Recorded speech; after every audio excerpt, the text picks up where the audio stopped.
Olá, olá! Sejam muito bem-vindos ao nosso primeiro episódio, nosso primeiro podcast, A Cura do Feminino. Eu sou a Aline Duarte, terapeuta, mentora de mulheres e consteladora sistêmica. Então, Gratidão, Aline. Obrigada pelo convite. Olá, boa tarde a todos. Para mim é uma honra estar aqui com essa mulher maravilhosa, Aline, uma querida amiga. Também já foi minha aluna de yoga. Nós nos encontramos e foi um encontro muito especial. E muito obrigada pelo convite. Fico já até emocionada já com essa introdução, coração aqui quentinho. E espero que eu consiga compartilhar inspiração para você que está aqui assistindo e levar uma mensagem positiva sobre esse tema, que é um tema tão importante, tão delicado. E estou aqui à disposição para começar essa entrevista. e antes da gente começar, você está inscrito no canal, mas não recebeu a notificação, é porque não ativou o sininho. Então, corre lá, ativa o sininho, que toda semana teremos mulheres incríveis aqui. Um papo muito bom, que mulher gosta de conversar, gosta de falar. Então, vai ser cada dia, cada quinta-feira, uma mulher inspiradora, com uma história de vida incrível. Então, não perca, vai lá, ativa o sininho para receber a notificação. Rê, uau, né? Eu tenho, quando eu fico sem palavras, eu digo uau. E no seu livro eu escrevi em várias partes uau, porque eu também interajo com os meus livros, né? Todos os livros que eu leio, quando eu vejo alguma coisa, eu acabo escrevendo. E o seu livro, em vários momentos, falou com a minha alma.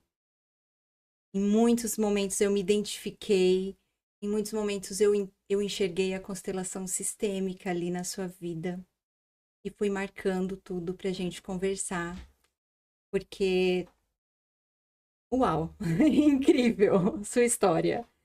Me conta qual foi a motivação, a coragem que você teve de expor esse seu diagnóstico num livro. Houve uma chavinha que virou e você disse: Poxa, eu preciso contar isso para as pessoas.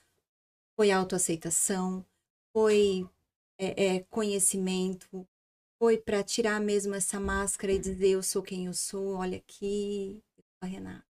Conta pra gente um pouquinho. Essa é uma pergunta que todas as pessoas que vão me entrevistar fazem ela e é a que eu quero mais fugir. E eu já comecei com Sempre a primeira pergunta. Brincadeiras à parte. Bom, eu já pensava em falar sobre HIV, já é algo que eu venho trabalhando em mim há algum tempo.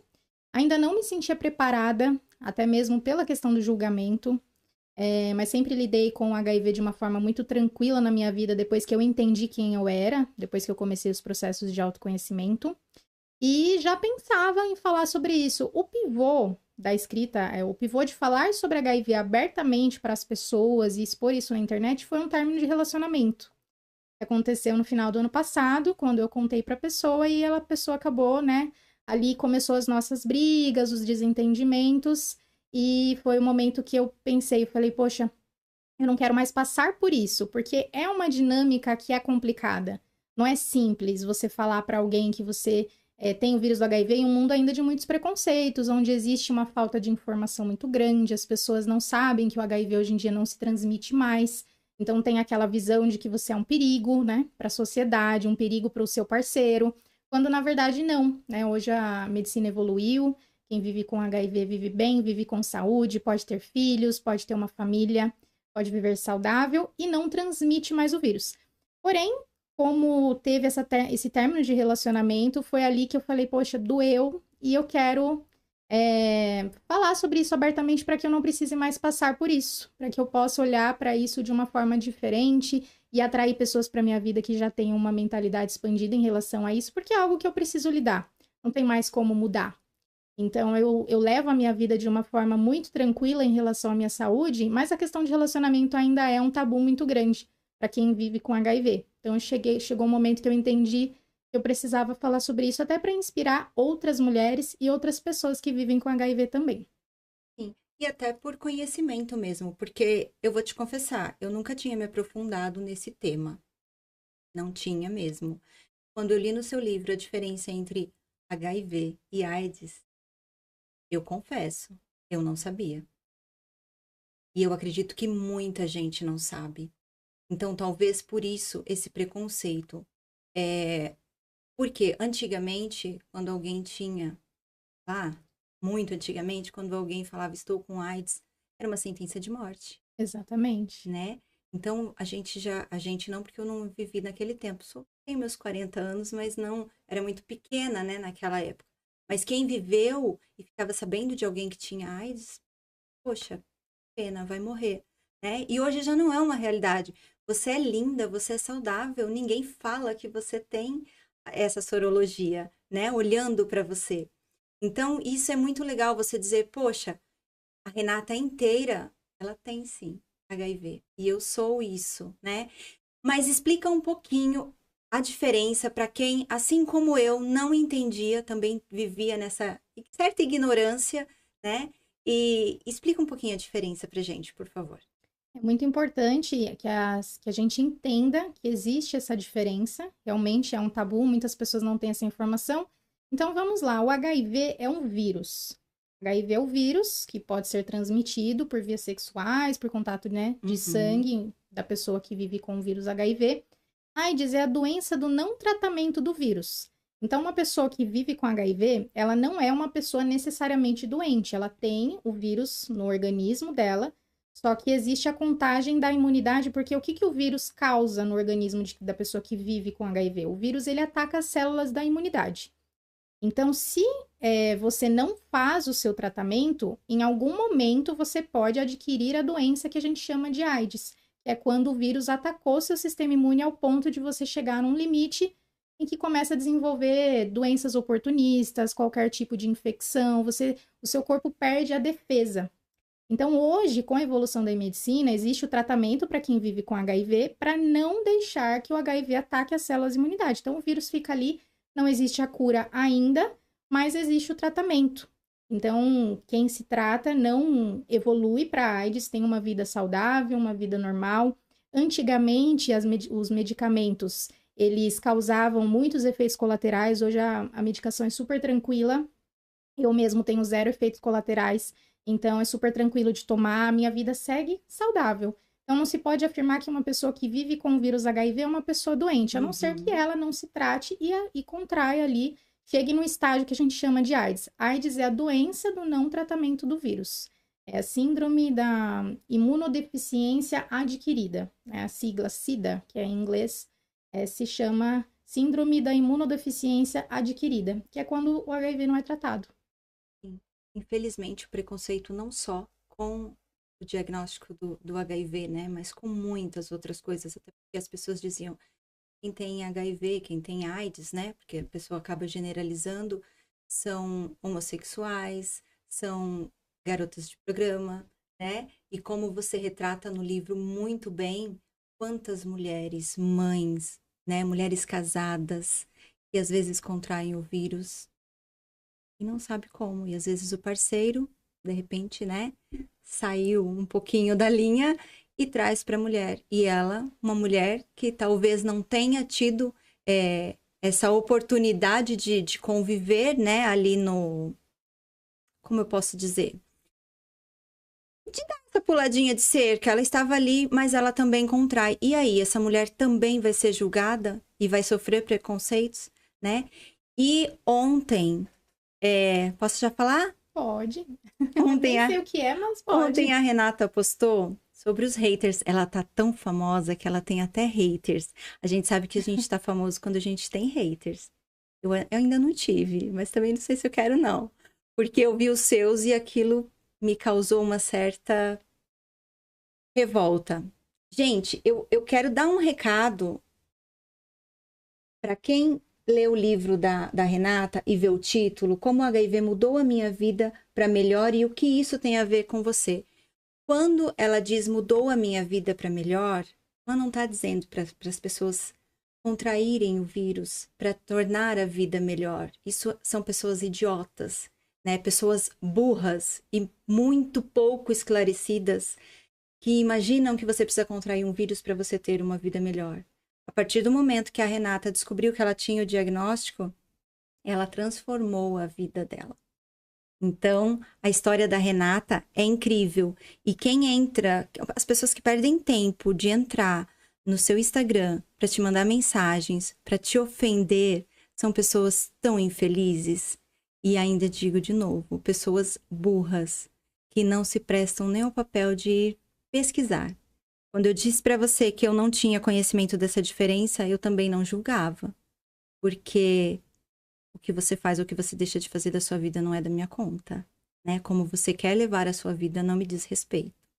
Se eu posso te ajudar, estou aqui. Se eu não posso, eu também não atrapalho.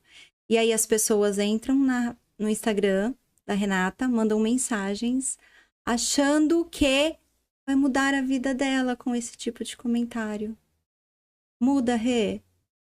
Olha, às vezes contribui para o meu engajamento. Eu sempre falo que aqui tudo é intencional, tudo que eu posto, nada é por acaso. Hoje mesmo, depois que eu postei sobre a hater que falou comigo ontem, eu recebi um convite para ser entrevistada mais uma vez. Olha! E um convite de uma agência grande. Então, assim, me trouxe benefícios. Eu sempre falo que eu costumo transformar. O título do meu livro, toda a história do meu livro é sobre como transformar dores em oportunidades de mudança e crescimento. E é exatamente isso que eu faço, sempre trazer de um limão uma caipirinha.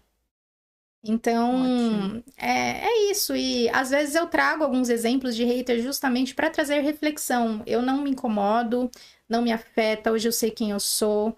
Eu já trabalhei bastante essa questão do HIV, para mim é muito tranquila. E eu escrevi um livro por causa disso, porque eu já tô maduro o suficiente. E eu gosto de trazer alguns exemplos para reflexão, porque me chateia algumas coisas.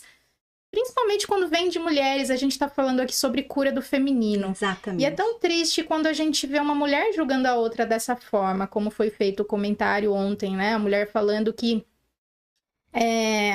o meu ex, no caso, na época que estava comigo, ele pediu os exames, depois a gente entra nesse assunto, quem quiser ler o livro, pediu o exame quando a gente voltou, eu contraí o vírus no término do relacionamento, a gente acabou voltando, e quando a gente voltou, tanto ele quanto eu tínhamos saído com outras pessoas, e ele pediu pra gente fazer o teste, porque ele é da área da saúde, então nada mais correto do que isso, poderia ter sido eu ter sugerido isso, e nós dois decidimos fazer o teste juntos e fizemos, e eu descobri o diagnóstico.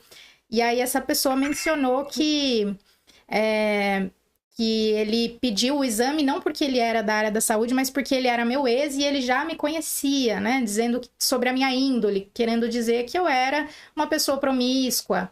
E a pessoa nem me conhece, não leu o meu livro, não entendeu a entrevista completa, e eu só fico triste pelo julgamento, né? As mulheres julgando outras mulheres, como se eu também tivesse tido relacionamentos sexuais com outras pessoas fosse um grande pecado, né? Como se eu não pudesse fazer isso. Quando um homem faz, isso é algo aceitável. Agora, se uma mulher tem uma vida sexualmente ativa, é uma liberdade sexual, isso é um grande tabu, é um pecado.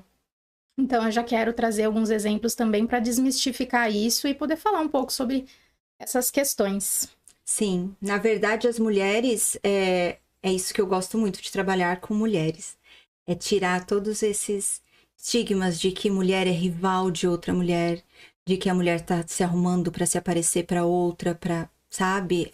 A gente sempre ouviu isso, né? Desde pequena, quando uma mulher muito bem arrumada chegava em uma festa, em um ambiente, olha lá, tá querendo se aparecer.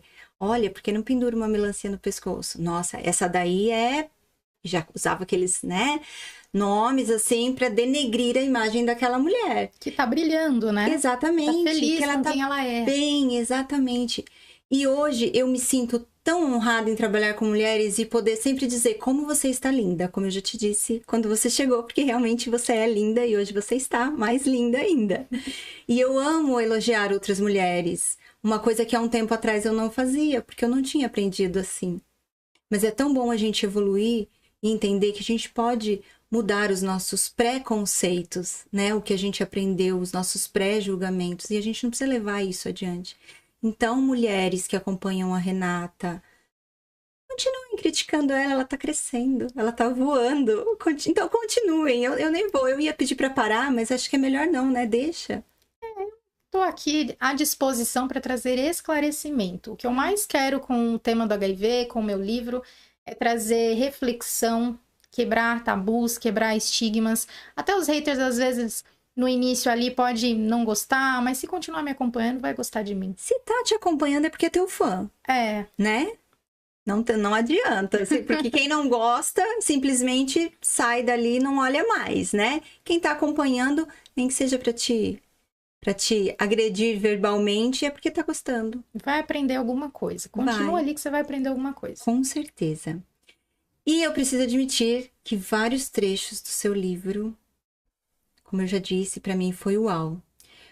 Uma das suas falas foi: só existe transformação quando buscamos solução ao invés de culpados.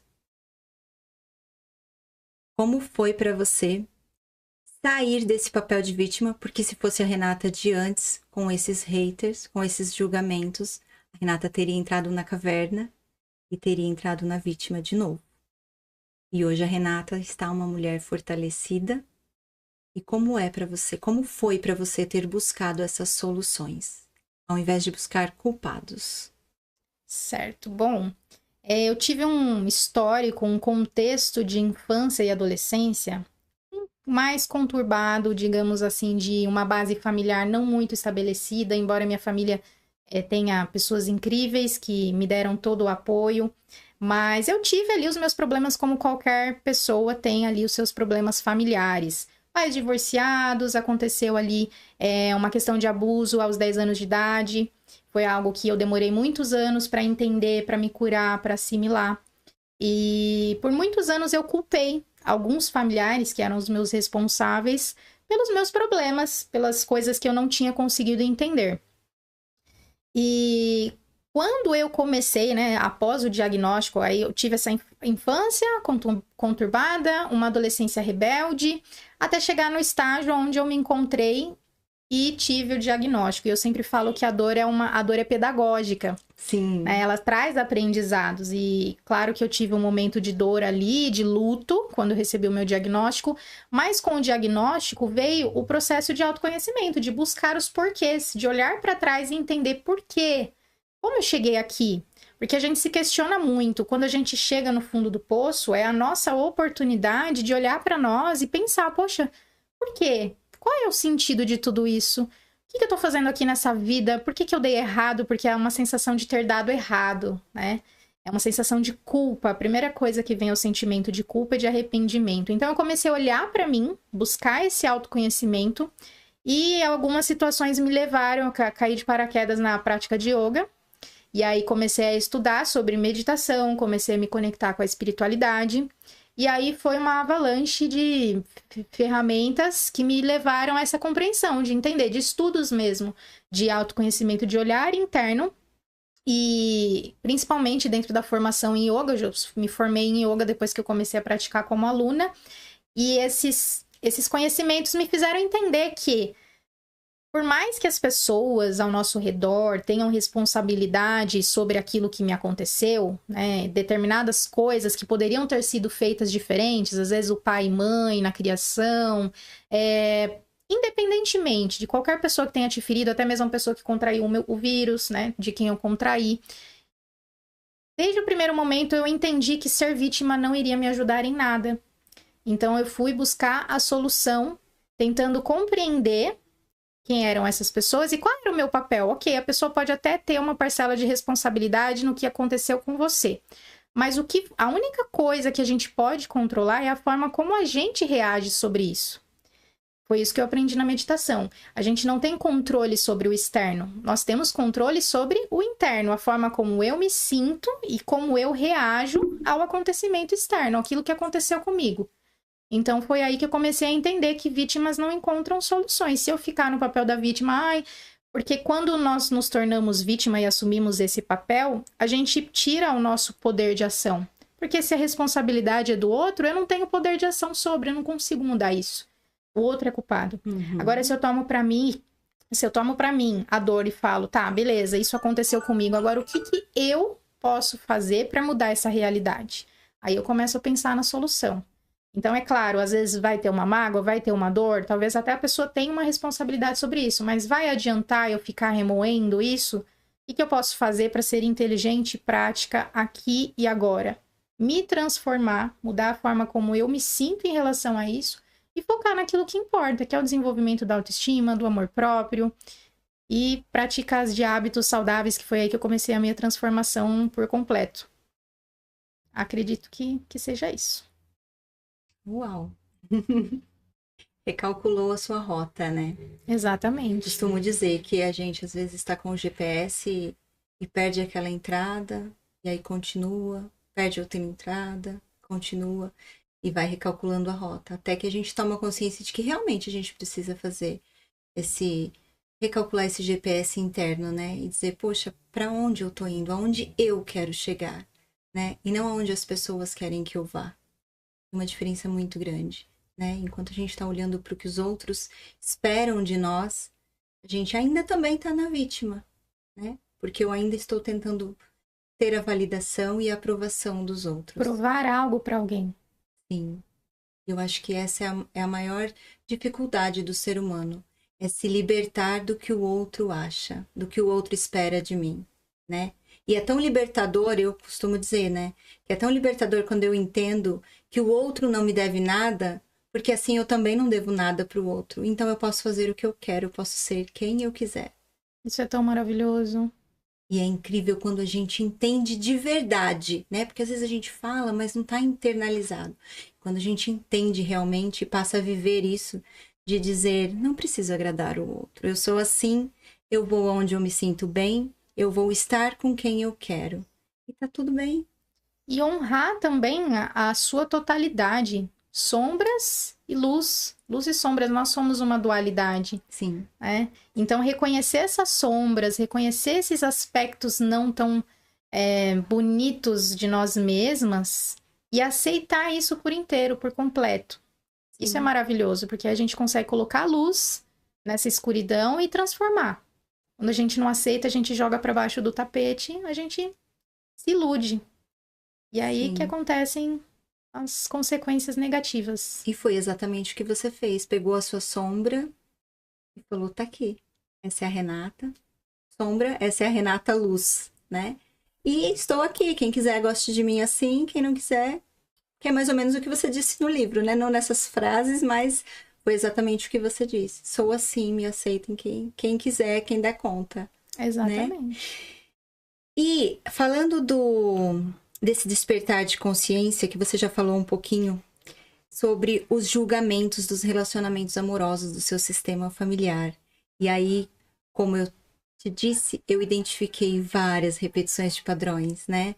Como nós repetimos o padrão dos nossos familiares por amor, por necessidade de pertencer, como nós julgamos os nossos pais antes de entender que eles nos deram o que era necessário, né? A constelação traz muito esse olhar para a gente, a visão sistêmica traz muito isso. Você já participou de constelação comigo, então você sabe o quanto é importante honrarmos e tomar o nosso pai e a nossa mãe, né? E a partir daí sim a gente consegue ser quem a gente realmente é. Porque a gente para de olhar pai e mãe e dizer, poxa, vocês poderiam ter feito tão diferente no casamento de vocês, né? Você sabe também que eu também sou filha de pais separados, divorciados, eu tinha 15 anos, e por muito tempo eu julguei também, e eu pensava, poxa, por que, né? Poderiam ter continuado, como seria a minha vida, né? Se o meu pai e minha mãe estivessem juntos. Mas não era para ser assim, eu precisava passar por aquilo, como você precisava passar pelas suas dores, e eu acho que essa consciência de despertar é muito isso. É entender que os nossos pais nos deram o que eles tinham naquele momento. Eles fizeram o melhor que eles puderam naquele momento, né?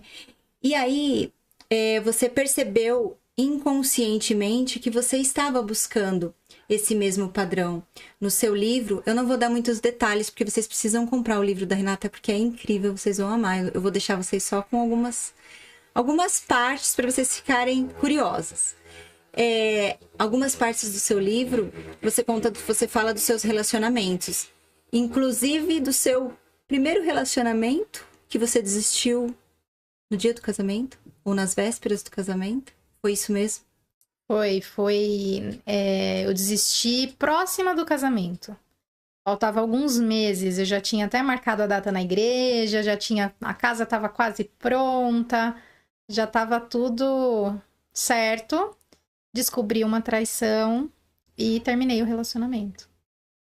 E no seu livro, o que me chamou mais atenção é que você relata a cena em que você acaba com esse casamento, né? E você disse que você cresceu vendo essa cena dos seus pais também, né? É verdade. Então, olha que legal. Foram coisas que eu fui identificando e o livro dela até está aqui comigo. E eu fiz várias anotações, eu sou dessas, eu vou marcando, eu vou grifando. E algumas coisas aqui a gente vai falar sobre isso. Mas, gente, leia o livro da Renata. É muito bom. Rê, você falou um pouquinho sobre o abuso sexual que você sofreu aos 10 anos. Não vamos entrar muito em detalhes, mas eu queria que você me dissesse, porque essa frase também me pegou muito aqui. Uma frase que você disse: ter guardado isso sozinha me adoeceu silenciosamente a alma. Quantas crianças passam por um abuso e elas se sentem culpadas? E aí elas não contam para os pais, porque elas acham que no fundo a culpa é delas e elas causaram isso. Como foi isso para você? Isso realmente é algo que é uma dor coletiva. É algo que eu nem gostaria de falar muito, Não, a gente mas vai só... eu achei importante trazer no livro, porque não tem como falar da minha história, da minha autobiografia, se eu não contar essa parte da minha história que me levou a determinados comportamentos. Porque a criança, ela se sente culpada, ela sente vergonha, ela não entende, ela se sente constrangida. Então, essa omissão, ela é exatamente por todos esses fatores. Depois que eu fui entender que é algo mais comum do que se imagina, né? Da criança não falar. Infelizmente. E foi algo que eu guardei por muitos anos e que, para poupar a minha família do sofrimento, olha só que loucura, né? A gente quer poupar porque a gente se sente culpada, como se a criança tivesse feito algo errado, né? Eu tinha 10 anos, não sabia de nada, era uma criança indefesa. E não foi nada muito grave, eu costumo dizer que não foi grave, mas eu acho que não tem nem como falar isso, porque todo e qualquer abuso contra uma criança é grave. Mas eu digo que no sentido de não ter sido violada fisicamente, violentada, né? Eu fui molestada. Conto ali no livro um pouco como foi, mas aquilo me deixou uma marca. Me deixou uma marca e é isso. Eu tive que lidar com isso por muitos anos, convivendo com essa pessoa que era do convívio familiar. E isso foi me gerando aquela coisa e que acabou desencadeando ali vários comportamentos autodestrutivos. Então, famílias, aproveitando para falar sobre isso, famílias, ouçam, prestem atenção às crianças, conversem, nunca duvidem de uma criança quando uma criança falar algo para vocês, investiguem, busquem profissionais, porque às vezes a gente acha que criança está mentindo e acaba não tomando nenhuma providência, isso pode ser pior também, acontece muito isso. Eu tive relatos de pessoas que a família não acredita, e isso é muito triste. Então, assim, é um assunto bem delicado e que Sim. poucas pessoas têm coragem de falar sobre isso. Tanto que na entrevista que eu fiz do podcast, de todos os vídeos que nós postamos, o do abuso, não teve nenhum comentário. Eu falei, nossa, as pessoas ainda têm medo de falar sobre isso. Isso é muito triste, porque continua acontecendo milhares e milhares de vezes com muitas crianças.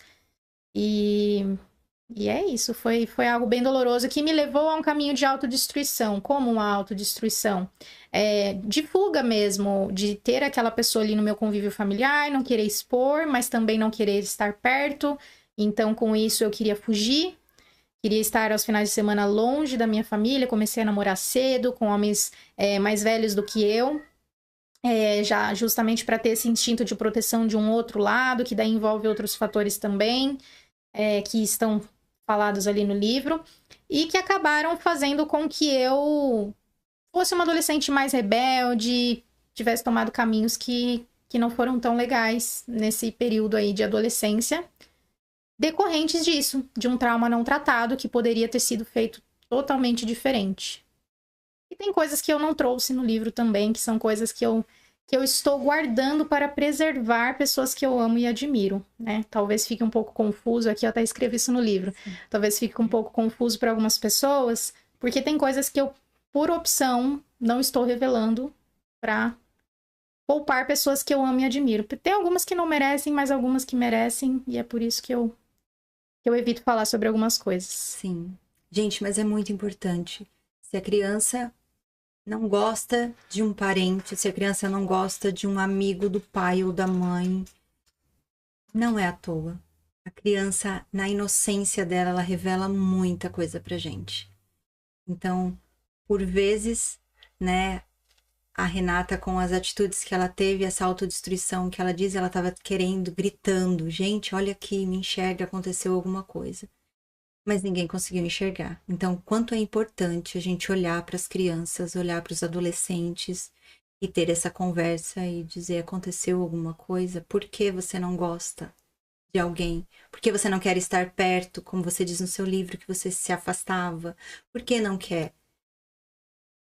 E realmente, é uma dor, assim, que dilacera a alma, tanto de quem passa, como de uma mãe que passou junto e, de repente, enxergou tardiamente o que tinha acontecido. E ela não fez nada na época. Mas eu quero dizer que eu vejo a sua força e que mulher incrível que você se transformou e tudo isso te trouxe para isso hoje.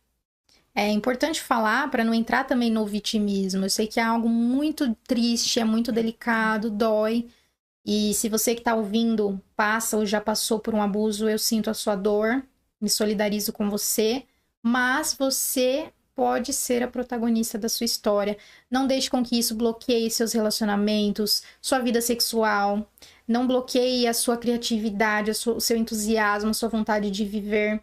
Você não é o que fizeram com você e existe muita coisa boa para você viver. Então, se você ainda não conseguiu assimilar isso, busque ajuda. E vá viver a sua vida. E já passou. Isso mesmo.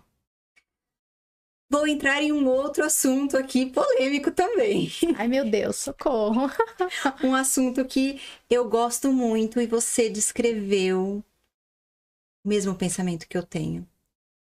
Eu sempre digo que nenhuma mulher entra na vida da outra à toa, né? Nós somos as pessoas certas no lugar certo. E a gente não se conecta à toa. Então, eu não me conectei com você por acaso. Muitos dos seus pensamentos, das suas crenças, também são as minhas. E quando você fala sobre religião e espiritualidade, foi outra coisa que eu disse, uau, é exatamente o que eu penso também. Você traz a descrição de religião e a descrição de espiritualidade na sua vida. Vamos falar um pouquinho sobre isso? Vamos. Então, diz para quem está assistindo hoje, no que a Renata crê. Certo. Bom, eu vou contar um pouco do meu contexto para que vocês entendam como eu cheguei nesse entendimento. Eu cresci numa família religiosa, não vou citar o nome da religião aqui para não ofender pessoas que eu amo, mas cresci numa família religiosa, uma religião que costuma ser mais conservadora, é uma religião cristã, protestante, acho que eu posso falar assim, acho que se considera assim, cristã protestante. E essa crença, inclusive essa pessoa que me abusou na infância também é dessa religião, e por conta desse contexto, eu me voltei contra Deus, porque ali, a partir daquele momento, eu enxerguei. Falei, tá, beleza, essa pessoa acredita nisso, ela segue isso e ela fez isso. E essas outras pessoas aqui também convivem aqui. Eu comecei a olhar para isso como uma certa hipocrisia. Então, e esse acredito que foi um erro, porque aí eu me afastei de Deus. Eu comecei a acreditar só na ciência, criei ali uma certa rebeldia por conta desse contexto. E me afastei da espiritualidade. Quando eu recebi o meu diagnóstico, que eu comecei a questionar os porquês, e ali teve algumas situações que me fizeram voltar a acreditar que existia algo além da vida, que existia algo além de mim. Vou citar aqui um exemplo. Quando eu fiz o meu exame para HIV, eu acredito que eu tenha citado isso no livro, eu não me lembro, não me recordo agora. Mas quando eu fiz o meu exame para HIV, no mesmo dia, não lembro se foi no mesmo dia agora ou se foi poucos dias, eu tava aguardando o resultado ainda, eu só tinha feito o exame. Eu tava sentada numa clínica, na frente de uma clínica, esperando um namorado na época, e passou um mendigo na rua, e esse mendigo veio em minha direção e me perguntou, moça, você tem AIDS? Na hora que ele me perguntou, eu gelei, porque eu tinha feito o exame, eu tinha acabado de fazer o exame e estava aguardando o resultado. Quando é que uma pessoa aleatória vai chegar na rua e vai te fazer uma pergunta dessas? Qual a probabilidade, E né? aí eu fiquei assim, tão num estado de êxtase que eu respondi pra ele, eu acho que eu tenho. Agora até corrigindo que não é AIDS, é HIV, né? Uhum. Mas eu falei pra ele, eu acho que eu tenho. Aí o mendigo, ele mesmo se assustou, porque eu acredito que ele não esperava essa resposta e desapareceu pela rua. Ele saiu andando e sumiu. E aí aquilo me fez questionar muito, depois de um tempo. Na hora eu até fiquei preocupada, questionei, mas depois de um tempo que eu fui entender, eu pensei, poxa, seja lá o que for, prefiro não afirmar o que seja, mas aquilo eu entendi como uma mensagem de que eu não estava sozinha no mundo, porque eu não acredito que aquilo tenha sido coincidência. Então, eu comecei a entender a espiritualidade de uma outra forma, né? Eu comecei o que eu acredito hoje, se você me perguntou, né? Sim. Bom, eu comecei a estudar o espiritismo kardecista, agora pronto, vou ganhar vários haters. Mas hoje eu não me considero religiosa, não me considero espírita, kardecista, não me considero budista, nem, sei lá, eu comecei a estudar religiões orientais, comecei a estudar yoga e meditação. Eu acredito em Deus como uma inteligência que rege todas as leis do universo com muita perfeição e que a lei que rege todas elas é o amor. Eu acredito em Deus como uma força, como uma inteligência suprema. Depois de tudo aquilo que eu aprendi, que eu estudei, respeito todas as religiões hoje, com a maturidade que eu tenho hoje, depois desse processo de autoconhecimento, de estudos que eu tive sobre a espiritualidade. Então, acredito que a religião é um dogma estabelecido pelo homem, é uma interpretação do homem sobre um livro sagrado, no caso a Bíblia. Então, se interpreta ali o que foi escrito e cria-se uma religião, uma crença, né? Milhares e milhares de anos. Religiões existem várias. E todas elas acreditam que detêm a verdade absoluta. E eu não acredito nisso. Então, hoje eu acredito em espiritualidade como um contato direto com a fonte, com essa força que é regida pelo amor, pela paz, pela alegria, e que tem uma inteligência suprema e que todos somos um. Eu acredito em muitas coisas. Eu poderia ficar aqui falando horas e horas, mas não quero confundir a cabeça de vocês. Mas é isso, é um contato com a espiritualidade. Espiritualidade para mim é um contato direto com Deus. Para mim, a espiritualidade é a natureza pura espiritualidade. E a minha própria natureza, eu faço parte desse divino, indivisível, uno. E então não me considero religiosa, porque a religião tem cada um ali a sua interpretação e acredita que tem a verdade absoluta e quem estiver fora daquilo não vai ser salvo. Eu não acredito nisso, eu acho que isso é um pouco limitante. Eu acho que quando a gente entra nesse processo de autoconhecimento, é um caminho sem volta, né? Eu costumo falar que não tem como desver as coisas que a gente vê, né? E nem sei se existe essa palavra, mas eu costumo dizer. E você diz no seu livro que nas religiões a salvação é externa, né? Tá fora. As pessoas buscam do lado de fora. E na espiritualidade é o meu eu divino, né? É uma conexão direta com Deus. Então, se somos imagem e semelhança, ele habita em nós. Então, exatamente. Quando a gente, em outras culturas, né? Quando se diz namastê, é o Deus que habita em mim, sauda o Deus que habita em você, né? Porque temos o Deus dentro, temos Deus dentro da gente, né? Então, como diria nossa querida amada Rita Lee, nós somos Deus. Mais alguns haters agora. E mais alguns. No sentido de que somos a imagem e semelhança dele. Sim. Devemos devoção a essa espetacular inteligência que é a vida. E isso já basta. Sim. O Wi-Fi é ligado direto. É aqui, direto, né? não precisa de nenhum intermediário. E eu acredito que Deus não seja um ser personificado lá em cima de barba branca que escreveu ali umas regrinhas e que tá ali, ó, você tá cumprindo, você não tá cumprindo. Eu acredito muito na lei de causa e consequência. Sim, vamos falar sobre isso, de plantio e colheita, você fala também. Exatamente. Pode falar um pouquinho sobre isso? Exatamente isso, né? Nós temos o livre-arbítrio para que a gente faça as coisas conforme a gente acredita. E não é como se fosse um julgamento moral de Deus falando, olha, você fez isso, agora você merece isso. Tem as regras, é como se fosse ali a lei da física. Se você pular da ponte, você vai cair, você vai se esborrachar no chão. Se você fizer determinada coisa, a colheita é certa. Você vai colher aquilo que você plantou. Não tem como plantar feijão e colher batata. Sim. Então, essa inteligência ela é muito perfeita, porque a gente sabe o que é certo e o que é errado dentro da gente. E aquilo que a gente fizer, a gente vai ter o resultado proporcional. Então, é muito isso.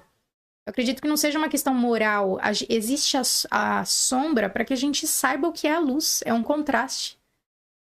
É um contraste, né?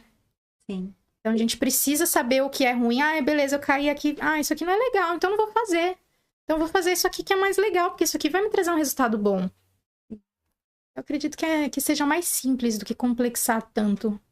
Eu acredito também nisso. Eu acredito que os dias de dores são necessários para quando a gente estiver nos nossos dias felizes, nos nossos momentos felizes, a gente se lembre que passa. Né? Tudo passa, a alegria passa e a tristeza também passa. Então a gente tem que aproveitar cada momento que a gente está e é exatamente isso, é o plantio e a colheita. Prestar atenção no que estamos plantando o tempo todo. Que às vezes a gente planta coisas que a gente não quer sem consciência. Sim. E aí a meditação vem para isso, para me trazer essa inteligência de saber, ó, estou consciente, estou presente aqui. Peraí, o que eu estou fazendo? Será que eu quero realmente isso? E a Renata, ela é apaixonada pela vida, ama o sol, a brisa do mar e os pés na areia, como ela descreveu no livro dela. Rê, conta a sua aventura lá em Arraial da Ajuda. Eu falei que eu vou precisar escrever um livro 2. Vai, porque eu quero detalhes dessa sua aventura, porque ficou muito supérfluo ali. Eu quero entender mais, porque parece que você viveu coisas tão incríveis nesse período. E eu acredito que isso também tenha te transformado muito, muito. Eu sou daquelas que lê o livro e imagina a cena. Eu viajo, né? Você sabe que a gente tem 3 níveis de consciência e de audição, né? Então, o primeiro é a conversa rotineira, o segundo é aprendizado e o terceiro é a alma, né? Então, a gente escuta com a alma, eu costumo ouvir com a alma e eu gosto também de ler com a alma. Então, eu me entrego para os livros que eu leio e por isso que eu fico lá uma tarde toda lendo um livro. E o seu livro, eu estive com você lá em Arraial da Ajuda. Inclusive, vi todos os detalhes que você descreveu da casa. E foi muito legal. E eu acho que você deveria escrever, sim, um segundo livro, dando mais detalhes sobre isso. Mas conta pra gente essa sua experiência quando você largou tudo e falou, fui pra Bahia. É por isso que eu costumo dizer que a dor é pedagógica, que nada é por acaso, que as coisas acontecem porque tem que acontecer e que a gente dê um significado bom a tudo isso. Quando eu descobri o meu diagnóstico, eu estudei economia. Na época eu trabalhava na área financeira de uma empresa multinacional. Trabalhava no financeiro. Tinha ali um salário bom, tinha uma estabilidade financeira. Mas veio essa bomba, e eu estava emocionalmente abalada. Até esse momento da minha vida eu era uma pessoa muito ferida. E eu conto no livro que essa busca inconsciente pela autodestruição. Então, eu estava obesa na época porque eu comia minhas emoções, eu era depressiva, eu era ansiosa.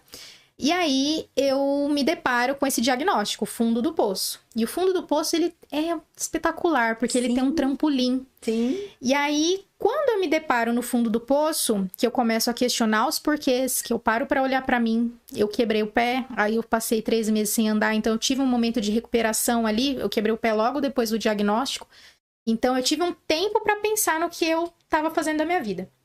E aí caí de paraquedas no yoga, fui fazer a formação em yoga, ao mesmo tempo que eu trabalhava na área financeira, eu estava me formando em yoga, foi 1 ano de formação. Eu preciso contar toda a história para entender o contexto. Sim, conta. Foi um ano de formação e nesse curso de yoga eu vivi experiências assim sensacionais de ficar um final de semana completo em silêncio, praticando práticas físicas de yoga, meditação, serviço devocional lá, no caso que era o seva, que a gente chama na Índia, né? O seva é o trabalho desinteressado. Então, um processo muito grande de autodescoberta, de conexão comigo mesma. Era um lugar lindo, em meio à natureza, ali no topo da Serra de Guararema.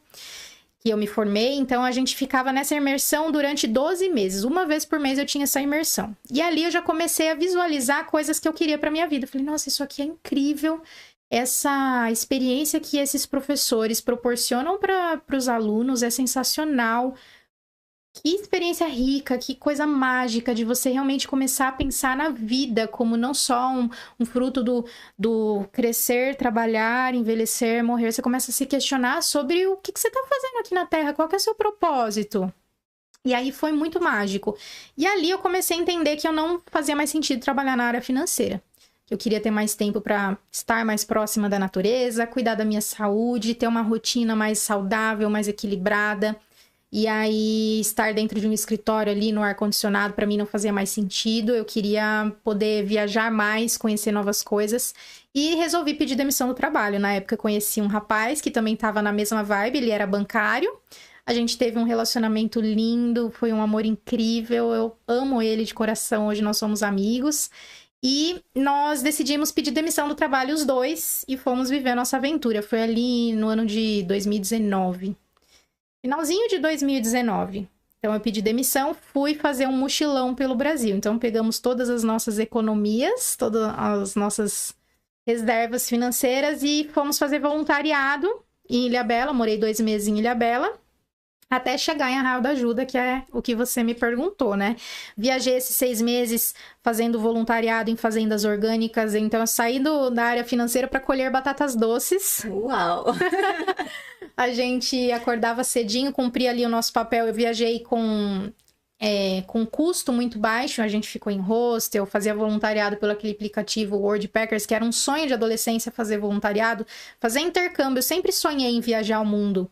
E aí, nesse momento, por que eu decidi fazer isso e que eu tive essa coragem? Porque quando eu me deparei com HIV, que pra mim também era uma sentença de morte na época, eu pensei assim, vou fazer uma lista das 10 coisas que eu preciso fazer antes de morrer. Então, foi algo assim que você perde um pouco o medo das coisas. Você se torna uma pessoa mais corajosa, porque é como você dá de cara com a morte. E aí, você começa a valorizar muito mais a vida. Então, por isso que o tema do meu livro é Como o HIV Mudou Minha Vida para Melhor. Porque eu comecei a valorizar mais a minha vida. Embora hoje eu saiba que não é uma doença, né? Que eu sei que eu não vou morrer por conta do HIV, felizmente.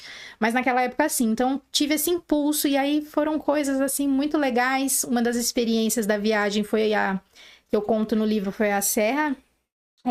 A colheita de amoras e framboesas na Serra Catarinense. Eu sempre gosto de falar porque é uma experiência incrível. Eu recomendo, vão lá, vocês vão amar. Lá no livro eu deixo até o perfil do voluntariado. E cheguei em Arraial da Ajuda. Viajei esses 6 meses. Chegamos em Arraial e decidimos empreender numa guest house. E aí foi aonde eu consegui, porque eu já tinha esse plano de fazer essa transição de carreira e trabalhar com yoga. Ali começa a minha jornada no empreendedorismo. A gente encontrou uma casa no meio da floresta, linda, com vários quartos que estava alugando. E não tinha o dinheiro para pagar o aluguel na época, né? Eu até falo que não tínhamos condições de pagar o aluguel que eles pediam lá na casa, mas que a gente co-criou tudo o que a gente desejou. Foi uma coisa muito de mentaliza, realiza, mentaliza, realiza. Toda viagem, tudo aquilo que a gente queria, as experiências que a gente queria viver, as coisas iam aparecendo assim de forma muito natural, porque a gente estava numa vibração muito alta de querer conquistar as coisas. Então, essa casa apareceu do nada para alugar e a gente foi lá visitar. A gente já sabia que não tinha dinheiro para pagar o aluguel, mas a gente falou assim, não, vamos lá, eu quero conversar, vou propor pra gente alugar um quarto da casa e a gente monta um hostel e sai alugando os quartos e com isso a gente consegue pagar o aluguel. E aí cheguei lá, fizemos essa proposta pro dono da casa, que é um francês, professor de yoga também. Olha só a coincidência, os encontros da vida. Nessa época eu já era professora de yoga, já tinha feito um retiro em Ilhabela. É uma história longa. Conta. Aí a gente conheceu lá o Nicolas e a Luna, os anfitriões da casa, um francês espetacular, Luna, uma paraguaia, os dois eram incríveis, os 2 professores de yoga. Uma casa linda, que tinha um templo de yoga, cabia 50 pessoas nessa casa, nesse templo. Tinha uma horta orgânica no quintal, tinha um bistrô, uma área da piscina. Assim, a estrutura completa para você montar um local para fazer retiros de yoga, que era a experiência que eu queria proporcionar do meu curso de formação para outras pessoas. Então, eu também quero água. Desembestei a falar. É assim mesmo. Mas vocês precisam ler o livro, porque essa parte ela dá bastante detalhes e quem tem a mente boa para imaginar, a imaginação boa, nossa, vai viajar junto com ela no livro. Continue, Rê. Aí a gente alugou, a gente chegou lá para propor isso para os donos do sítio, o Nicolas e a Luna, mas eles não aceitaram a proposta porque eles queriam o valor cheio da casa e não podiam esperar. Só que ele gostou tanto da gente, até foi engraçado porque dentro do templo de yoga tinha um quartinho, que era o quartinho que o Nicolas fazia só os exercícios de respiração dele, mas o quartinho era menor que esse cômodo aqui, ele era muito estreitinho, não dava pra morar naquele quartinho. E o Guilhermo, o meu ex-namorado, né, que namorava comigo naquela época, um querido Guilhermo, ele era tão simples que ele falou assim, ai, aluga pra gente aquele quartinho. E eu rachei de rir, né? Porque eu falei, Guilherme, não dá pra morar nesse quartinho, pelo amor de Deus, não cabe nada aqui, né?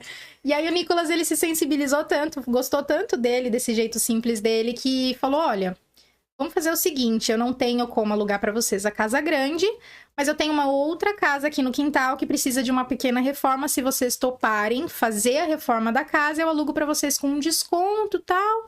A gente foi pagar R$300 de aluguel na casa. A casa era uma gracinha. A gente reformou, fizemos ali do jeitinho que a gente queria, escolhemos as cores e foi assim uma aventura. O lugar era lindo. Pensa, você morar no meio da floresta com uma horta orgânica, era tudo que a gente queria, porque eu brinco que eu quase virei hippie, né? Porque eu queria estar mais próxima da natureza, eu tava naquela vibe do yoga, tinha virado vegetariana nessa época, fiquei 2 anos sem comer carne, então eu tava nessa pegada. E aí a gente foi morar lá. E aí pouco tempo depois, eu tava sempre mentalizando que eu queria alugar a casa grande. Pouco tempo depois conhecemos um amigo em Arraial, que queria investir em alguma coisa. Ele tinha recebido uma bolada e queria investir em alguma coisa. Aí falou, vou morar com vocês, vamos montar a guest house. Aí foi lá, já reformamos a casa também, compramos tudo que precisava. Então assim, quando a gente quer muito uma coisa... E a gente tá conectado naquela vibração, o universo vai trazendo e apresentando as pessoas certas na hora certa. E aí deu tudo certo. Aí eu visualizava a suíte Buda, que eu escrevo no livro, né? Que tinha uma suíte, a casa toda temática, o Nicolas, ele que construiu.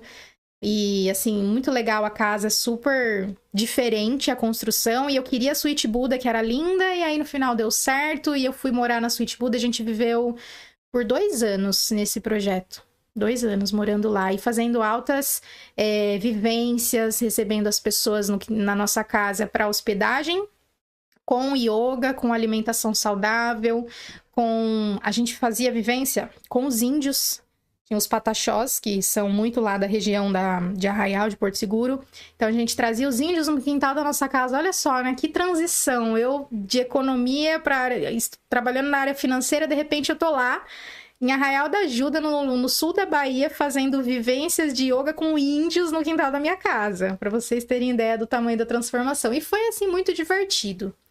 Mas a gente acabou encerrando o projeto porque foi bem na época da pandemia, então teve todo esse contexto de fechar o turismo, fechar a cidade. Aí também teve um pouco de imaturidade da nossa parte na época. Eu comecei a mudar um pouco a minha visão e eu e o Gui já não estávamos mais nos entendendo muito. Acabou que a gente encerrou o projeto. Isso foi, acho que em 2021. E aí eu voltei pra cá em 2022. Eu fiquei mais 1 ano na Bahia ainda. Trabalhei de várias coisas. Aí eu saí de lá, a gente meio que faliu. Entregamos a casa, cada um foi pra um lado. A gente terminou o relacionamento. Aí fui trabalhar de atendente de cafeteria, recepcionista de hotel. Dava aula, criei um projeto chamado Yoga Real da Ajuda, que eu dava aula nas Falésias, que é um lugar incrível. Eu fazia de tudo.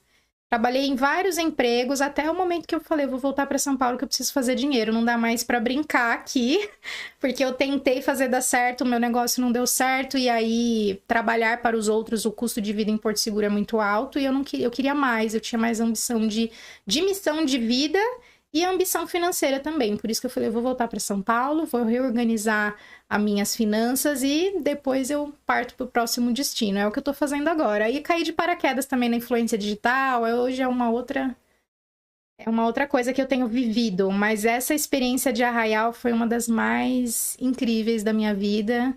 E eu sou apaixonada por Arraial, sou apaixonada pela Bahia. Eu falo que minha alma é baiana. Você acha que em algum momento da sua vida você vai querer voltar a estar perto do mar? Com certeza, o meu foco é morar no litoral. O meu foco hoje é esse. Seja em Arraial da Ajuda, seja em Natal, porque eu amo o Nordeste. Então, eu quero voltar pro Nordeste. Amo aquela terrinha. Eu acho que assim, as pessoas são mais felizes no Nordeste. Eu gosto de São Paulo, respeito, valorizo minhas raízes. Gosto de viajar. Eu acho que sou uma pessoa do mundo. Eu não quero Eu quero ter um lugar fixo, mas eu quero estar em todos os lugares, ter essa liberdade. Mas quero ter minha residência fixa no Nordeste. Quem sabe Arraial mesmo, que eu amo Arraial. Arraial é incrível, né? É. Eu fui. Era jovem, bem jovem, mas fui. Conheci. Arraial é encantadora. E saiu na Forbes como como a cidade mais acolhedora. Eu não sei acolhedora se é essa palavra, mas saiu essa semana na Forbes, Arraial da Ajuda, como uma das cidades mais receptivas ou acolhedoras do Brasil. É muito, Legal. muito incrível. É tão gostoso quando a gente viaja para algum lugar e a gente sente que as pessoas te olham nos olhos e cumprimenta, né? E querem te ajudar. acolhe. Querem te ajudar. Nossa, eu recebi muita ajuda. Fiz muitos amigos. Porque nas vezes que eu passei os perrengues lá, quando, né, deu esse problema com o projeto, às vezes não tinha casa para morar, fiquei na casa de pessoas, porque lá é difícil você encontrar casa para alugar mensal. Eles alugam muito para temporada. Então acabou que, assim, eu recebi muita ajuda. Eles são muito incríveis, assim. Legal. Que história bacana. Olha, eu fiz uma anotação aqui. Não vou mais voltar para os assuntos polêmicos. Agora vamos para a leveza. Vamos. Vou ler um trecho do seu livro que eu gostei muito. Que você fala que o autoconhecimento é a base de tudo.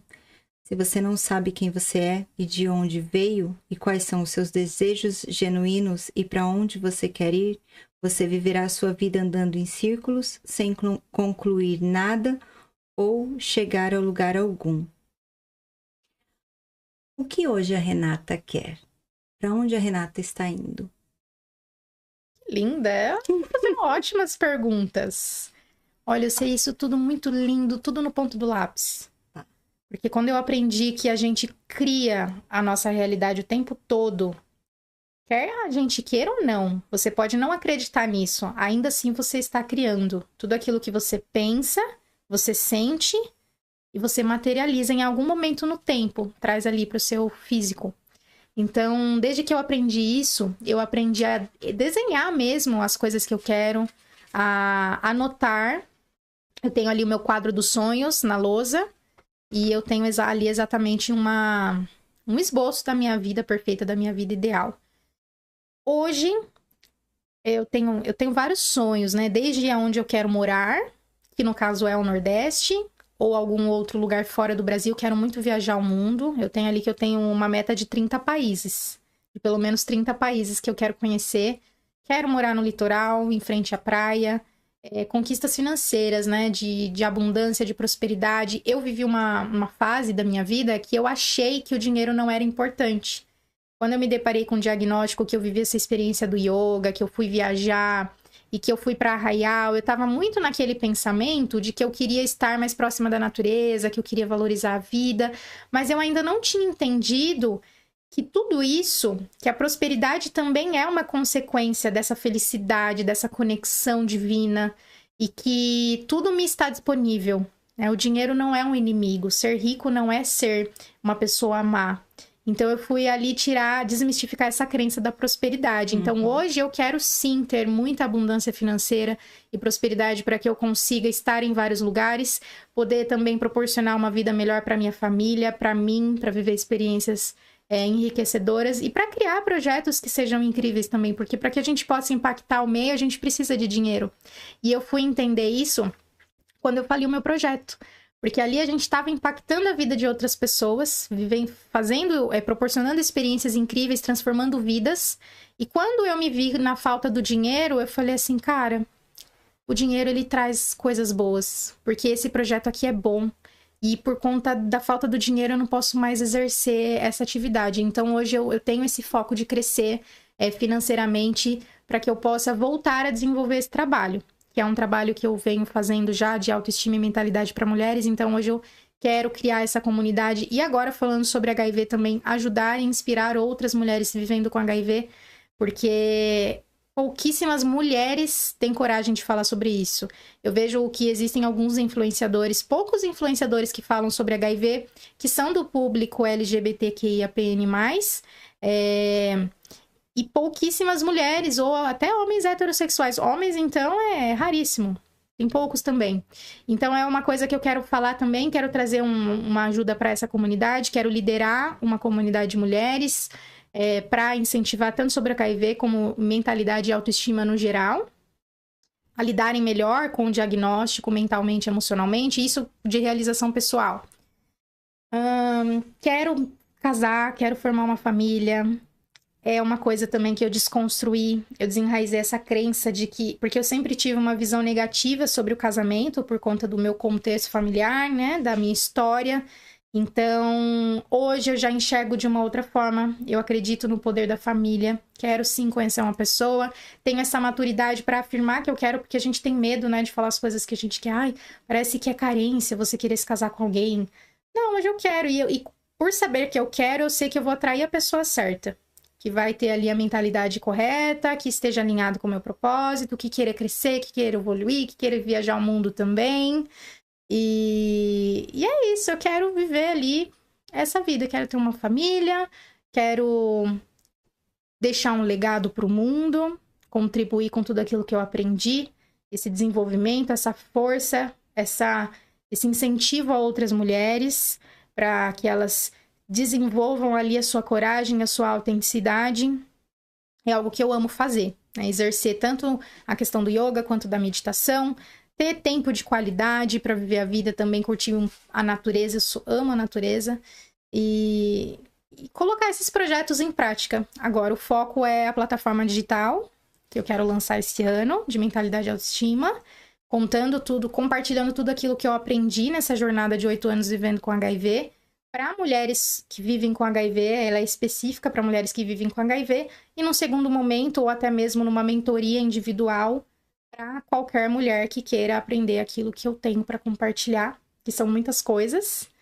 E tem muitos planos, muitos sonhos. Também quero palestrar também, quero começar ali com uma agenda de palestras esse ano, para chegar ali no presencial e conversar com essa galera. E se alguém quiser me convidar pro Big Brother Brasil, eu também quero. Tô aqui, ó, à disposição. Tá pra jogo. Eu tô pra jogo, pra tudo. Se alguém quiser me chamar pra ser atriz na televisão, também pode me chamar. Eu gosto de viver novas experiências. Eu também trabalho como influenciadora, né? Então, assim, eu me apaixonei por esse universo. Esse universo da comunicação.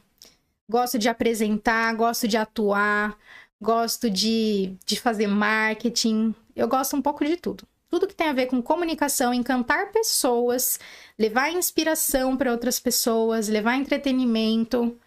É tudo isso. Que linda! Você diz no seu livro que uma vida extraordinária requer coragem. É se jogar e aceitar novos desafios, ter curiosidade pela vida, conhecer coisas novas. E isso é muito lindo, porque o HIV não me limita. Não me limita, não me define. E é isso, é essa mensagem que eu quero levar também para pessoas que vivem com HIV. Você pode ser o que você quiser. Nada vai te definir ou vai te limitar. Só você mesmo, só a sua mente. Sim. Tem uma frase aqui que você diz: se apegue no porquê e não como. Exatamente. É a fé, é o que a gente chama de fé. Só vai, né? Só vai. Quando você pula, é como você coloca o pé, Deus coloca o chão. Né? Quando você pula, Deus te dá asas. Então, é no salto de fé. É o que meu professor de yoga falava. Ele falou, Deus só vai te dar asas após o pulo. Sim. Você não tem que apostar 99%, você tem que apostar 100% naquilo que você acredita. E não tem como dar errado para quem tenta, para quem tenta não, eu não costumo falar de tentar, porque quem tenta não consegue, né? Não tem como dar errado para quem faz até dar certo. O segredo é a ação. E hoje eu me movo a cada dia em direção a essas coisas que eu quero. E eu sei que eu vou chegar lá. A única coisa que me distancia disso é o tempo. Mas para que a gente não se perca no caminho, a gente precisa de clareza, de consciência, porque é o que eu falo de andar em círculos. Se a gente se distrai, porque a nossa mente distrai muito, né? Se a gente se distrai, se a gente dispersa a atenção com acontecimento externo, coisas que vão aparecendo aqui e ali, a gente não tem um foco, não tem um plano desenhado, a gente acaba andando em círculos. Então, eu sempre falo de saber aonde quero chegar, aonde estou agora, onde eu quero chegar, né? E ter essas estratégias para não sair do caminho. Exatamente. E hoje você tem mais de uma estratégia, né? Você tem a página Várzea Paulista Online, onde ela dá dicas de comércios, de restaurantes. A Renata vive comendo, né, Renata? Vive fazendo vontade pra gente. Meu Deus, eu preciso parar com isso. Ela vive fazendo vontade. É uma das mudanças pra esse ano. Vai nos stories dela, ela tá lá comendo uma coisa, outra, bebê, tomando um vinho maravilhoso, um café, sempre. E, além da Várzea Paulista Online, a revenda de joias também, né? Também, olha só. Olha, estamos aqui. Lua Ju Joias. Eu faço um pouco de tudo. Pouco de mulher tudo. É isso, né? A gente se reinventa multitarefas. E eu gosto de coisas que encantam, que tragam beleza. Então, tudo que tem a ver com beleza e autoestima me encanta. Eu gosto de divulgar serviços de beleza, de autocuidado. Então, nas publicidades que eu faço hoje, eu tenho procurado dar um foco maior, que eu quero fazer essa transição, porque eu divulgo gastronomia. Então, desde que eu voltei da Bahia pra cá, já engordei 15 quilos. Pra vocês terem ideia do quanto que é complicado. Porque você tá ali divulgando sushi, lanche, pizza. Então, agora eu tô tentando fazer essa transição pra começar a divulgar mais serviços, produtos voltados pra mentalidade e autoestima. Mas é isso, eu caí de paraquedas na influência digital. Também já dei palestras e é algo que eu quero fazer a mais. Tem a revenda das joias aqui também, a publicidade das joias. A Lua Ju é uma das minhas clientes, eu cuido do marketing dela. E aí veio essa oportunidade também da revenda das joias, que são maravilhosas, são joias de ótima qualidade. Aproveitando aqui para fazer a divulgação para vocês. Tô usando aqui, olha, um colar com pingente de folha. Também. Não sei se dá para ver, porque minha blusa é nude, mas é lindo. Depois a gente faz uma foto. Isso. E a gente coloca. E sigam lá no Instagram que vocês vão acompanhar também o meu perfil. Depois você vai deixar lá. Isso, depois eu vou deixar o perfil da Renata e aí vocês seguem e vocês veem ela comendo. Você come tudo, aquele lanche daquele tamanho, você consegue comer ele inteiro? Eu comia, pois é, eu comia. Foi por isso que eu engordei. Mas hoje eu já tenho mais controle, porque eu não divulgo um lanche só, né? Quando a gente vai num restaurante divulgar, 6, 7 lanches. Sei lá, sushi é aquela mesa farta. Então hoje eu já tenho mais controle. E eu só dou aquela mordidinha Ana Maria Braga pra gravar, pra mostrar que são coisas deliciosas, né? Quem não gosta de comer? Mas faz parte da divulgação local. Eu tenho um perfil de influência da cidade, de Várzea Paulista, que é onde eu moro. Então a gente sempre tá mostrando ali dicas gastronômicas e é o que mais engaja, né? A galera adora um vídeo de comida, principalmente se for exagerado. Então foi assim que cresceu o meu perfil, divulgando gastronomia. Sim.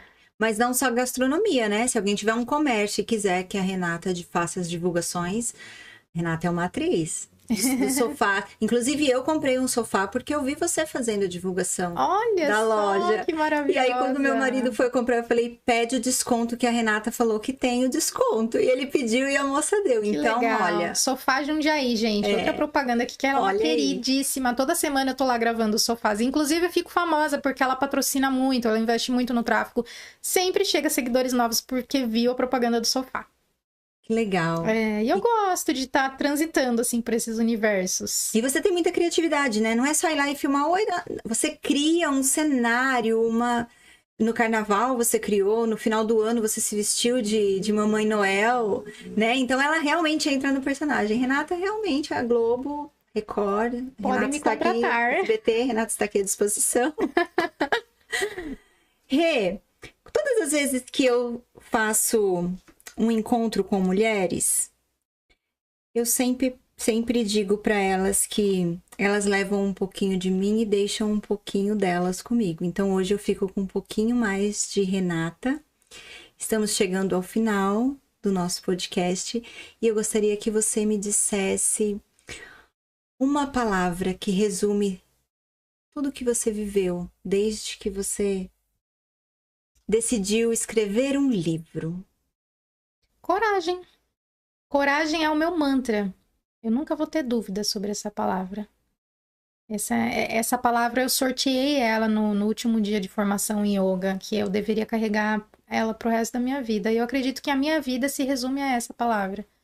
É muito de você apostar, de você encarar de frente as dores, os medos, os desafios, e você transformar, ressignificar isso, ressignificar também, mas a coragem é exatamente você conseguir primeiro olhar para o que você precisa fazer, para que você possa tomar consciência e tomar atitudes. Então, é uma palavra que é muito especial para mim. E eu gostaria de te propor algo. Como estamos aqui falando sobre luz e sombra, eu tenho um livro que ele é exatamente uma página é a sombra e outra página é a sua luz. Você gostaria de abrir? Claro. Então, enquanto você abre, eu vou falar do biscoitinho da nossa patrocinadora. Olha que legal. Lindo. A Clau, lá de Jarinu, ela faz bolos, biscoitinhos maravilhosos. Depois eu vou deixar o link para vocês conhecerem também. E olha o que ela mandou hoje pra gente.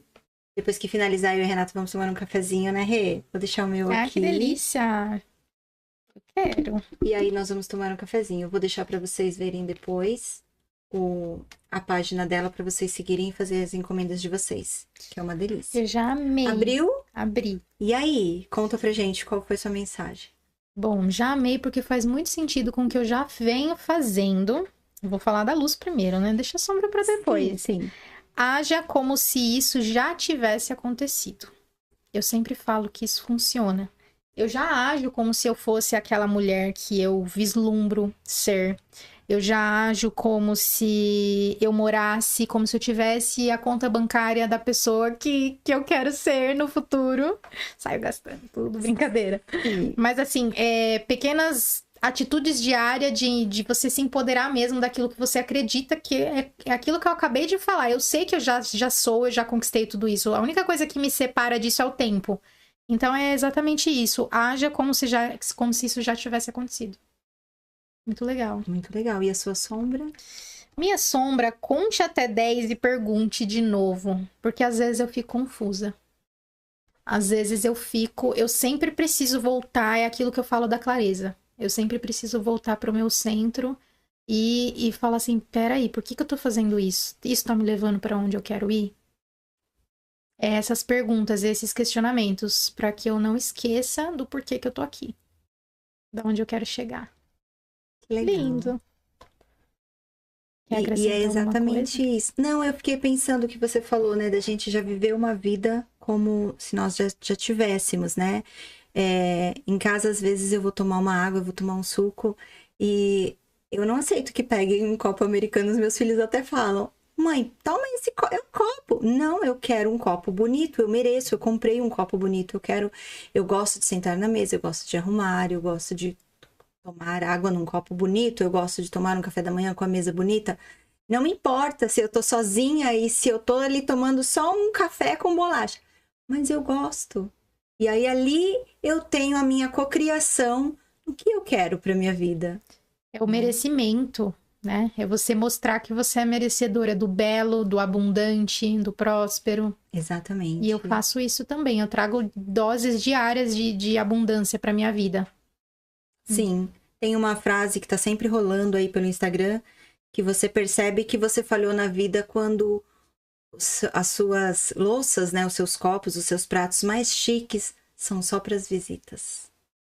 Exatamente. Né? Então não falhem. Vamos usar os nossos copos bonitos, as nossas roupas bonitas pra gente se sentir bem, a nossa maquiagem, né? Estamos aqui, estamos vivendo. Cada dia é único. E a gente só tem o agora. Só o agora. Só o agora.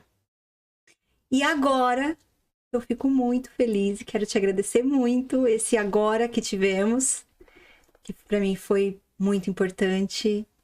Gratidão por ter aceito. Você é uma pessoa que eu já admirava pelas nossas conversas e te admiro muito mais depois que eu realmente entrei na sua vida através do seu livro. Gente, eu vou deixar o link e vocês vão atrás do livro da Renata, porque é muito bom. Esse livro dela, eu tenho certeza que vai ser um divisor de água na vida de vocês também. De clareza, quem tem ainda pré-julgamentos e preconceitos, eu tenho certeza que tudo isso vai mudar na vida de vocês. E é tão bom a gente evoluir e a gente deixar algumas coisas de lado e conhecer realmente a alma de uma mulher, né? E aqui a Renata, ela mostra a alma dela pra gente. E se a gente ler com a alma, eu tenho certeza que vocês vão se conectar e vão se emocionar em vários momentos. Que eu me emocionei. Rê, parabéns pela sua coragem. Você realmente é uma mulher que inspira outras mulheres. E seu futuro é sucesso, né? Não tem jeito. É Globo mesmo, é Big Brother. E você vai estar aí. É daqui pra frente. Muito sucesso pra você. Gratidão, viu? De verdade. Eu vejo você, eu vejo a sua força. E você é incrível. Eu Obrigada. vejo você também. Muito obrigada. Obrigada pelo convite. Amei estar aqui com você. E você foi magnífica. Hoje, a primeira entrevista dela aqui do podcast nem parece que é a primeira, né? Ela foi maravilhosa, conduziu super bem. Então, parabéns. Muito obrigada. E também já vejo muito sucesso nesse podcast. Acompanhem, continuem acompanhando, compartilhem. Que ela também faz um trabalho incrível. A Aline, a constelação familiar, quando nós fizemos, foi assim, divisor de águas também. E várias outras coisas que ela faz aí junto com o trabalho da força feminina, da cura do feminino. Sim. Acompanho o trabalho dela e muito obrigada. Eu também vejo você e fico honrada com esse convite. Gratidão. Gratidão. Gratidão. E para vocês que acompanharam, muito, muito, muito obrigado. Fico muito feliz de ter vocês aqui acompanhando o meu novo projeto, né? Cada hora, como diz o meu marido, eu invento alguma coisa e dessa vez eu inventei o podcast. E na próxima semana vai vir outra mulher com uma história de vida incrível. Então, se você não ativou o seu sininho, ativa para você receber as notificações. Me segue no Instagram também. Vamos fazer alguns cortes, né, Rê? E colocar os melhores momentos dessa entrevista lá no Instagram. Vou deixar o Insta da Renata também. E da nossa patrocinadora, Claudinha. Mulheres, eu vejo vocês. Vamos juntas. Um beijo. Um beijo.